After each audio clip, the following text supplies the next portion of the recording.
still push for it, and as mentioned a while ago to Secretary Bello, pag-aralan natin mabuti dahil dito sa Asia mukhang tayo na lamang po nagpapadala ng mga household service workers, despite the fact na paulit-ulit na lang natin naririnig yung kay Diego Feliz, yung kay Constanza Dayag, ngayon kay General Villavende, pare-pareho po inabuso at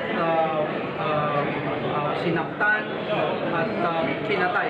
Pare-pareho po yung salita na yun. Paulit-ulit po yung salita na yun. Ang napapalitan lang po yung pangalan ng Pilipino. So, if that is the case, we really have to do something about it. And para po sa atin, ito po ay preliminary